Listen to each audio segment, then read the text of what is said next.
The reports of Alfred Kinsey in the mid-20th century explored people's sexual proclivities, which supposedly turned out to be much less conservative than had previously been thought, though I should say these studies have been heavily criticized. His reports showed that women were much more sexual creatures than had previously been the consensus, and that premarital sex, masturbation, affairs, and homosexuality were much more common than the conservative society had once claimed. Soon, second-wave feminists were arguing for women's sexual autonomy and reproductive rights, which made abortion significantly less stigmatized. Divorce became more common, pornography invaded the culture when it was previously more restricted, gay sex became less stigmatized, and more non-traditional relationships and sex habits became more common as well, such as polyamory and various kinks. Critics claimed this undermined family stability, morality, and social order. Others argued that the revolution primarily benefited men, increasing sexual access while leaving women vulnerable to exploitation and objectification. The feminists who seek essentially in every way to permit women to live like men as much as possible, who try and erase the differences between men and women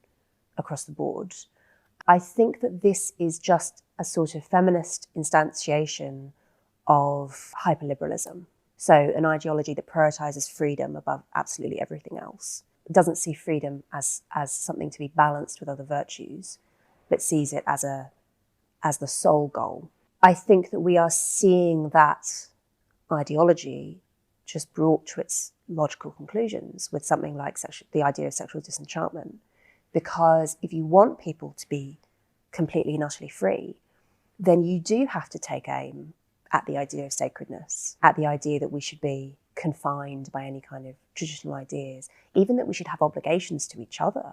Was the sexual revolution a good thing for women? It's something we take for granted, that we just live in a world where you can hop on Tinder and swipe right to as many different men as you want. But as a woman, have you really thought about whether this is a good thing for you? The modern feminist orthodoxy is that, yes, it was a fantastic thing that we had the sexual revolution and now we can choose to be monogamous or polyamorous, or perhaps we could just completely opt out, which many women are doing. They're simply not dating and not going on to have children or families or husbands. And obviously there's the same thing happening for men.